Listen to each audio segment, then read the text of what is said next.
நின்று கொண்டு சாப்பிடுகிறோம். நின்று கொண்டு சாப்பிடுகிறதுனால நம்மளுடைய உடல்கள் சில மாற்றங்களை சந்திக்கின்றன. ஒரு நாள் நம்ம நின்று சாப்பிட்றதுனால ஒன்றும் இல்லை.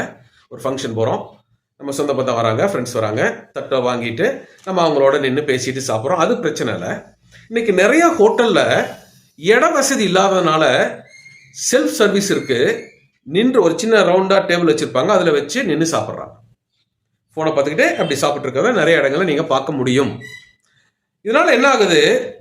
ஒன்று, நம்ம உடல் உட்கார்ந்து சாப்பிடும் பொழுது நம்மளுடைய உடல் கீழே வந்து இப்படி காலை வச்சு இப்படி நம்ம உட்காரோம். அதனால என்ன ஆகுது? நம்மளுடைய உடம்பு ரிலாக்ஸ் ஆகும். இந்த முதுகு தண்டுவடம் நம்ம நிற்கும் பொழுது அப்படி நிமிர்ந்து கரெக்டாக நிற்குது, உட்காருமா ரிலாக்ஸ் ஆகுது.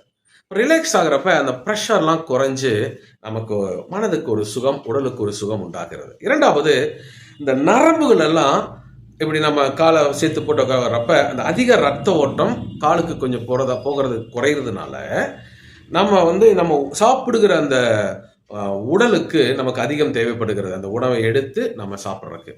ஃபார் எக்ஸாம்பிள் எப்படின்னா, நம்ம உணவு கீழே உட்காந்து சாப்பிட்றப்ப நம்ம கீழே குனிஞ்சு வாயில் போட்டுட்டு மென்னுட்டு மறுபடியும் இப்படி போகிறோம். இதனால இந்த வயிறை குமிஞ்சு நம்ம சாப்பிடும் பொழுது உள்ளுக்குள் இருக்கிற செரிமான சுரப்பிகள் அழுத்தத்தில் சுரக்கின்றன. இது ஒரு அக்குப்பஞ்சர் மாதிரி சுரக்கின்றன என்று சொல்லி ஆராய்ச்சியாளர்கள் சொல்லுகிறாங்க. ஆனால் நின்று கொண்டு எப்படி தண்ணி குடிக்க கூடாதோ அதே போலவே நின்று கொண்டு சாப்பிடவும் கூடாது என்றும் ஆராய்ச்சியாளர்கள் சொல்றாங்க. நின்று கொண்டு தண்ணீர் குடிக்கிறது அப்படின்னு நீங்க பாத்தீங்கன்னா, தண்ணியை கடகட இப்படி குடிக்கிறப்ப அது நேரா இறப்பைக்குள்ள போய் அப்படியே நமக்கு உள்ள போகுது. ஜீரணத்துக்கு ஆக்சிஜன் அதிகமா இருக்கு, ஹைட்ரஜன் அதிகமா இருக்கு. அதனால ஜீரணமாவதுல செரிமானத்துல நிறைய பிரச்சனைகள் வருகிறது. அது துவங்கி கிட்னி ப்ராப்ளம் வரைக்கும் வரும்னு சொல்லி கண்டுபிடிக்கிறாங்க. ஆக எல்லாவற்றுக்கும் ஒரு முறை உண்டு. இந்த வாழ்க்கையை நம்ம தான் வாழ்றோம், நம்முடைய வாழ்க்கை தான். ஆனா ஒரு சிஸ்டமேட்டிக்கா இருக்கும் பொழுதுதான் அது நமக்கு ஒரு ஆசீர்வாதத்தை கொடுக்கிறது. தேவன் எல்லாவற்றையும் நம்ம அனுபவிக்கும்படி கொடுத்திருந்தாலும் அதை முறையாக அனுபவிக்கும்படிக்கே தேவன் விரும்புகிறார். ஆக நம்ம மேல அக்கறை உள்ள தேவன் அவர். ஆக நம்ம சாப்பிடுறதுல இருந்து நம்மளுடைய ஒவ்வொரு நடைகளையும் நம்முடைய ஒவ்வொரு செயல்களையும் தேவன் ரசிக்கிறார்.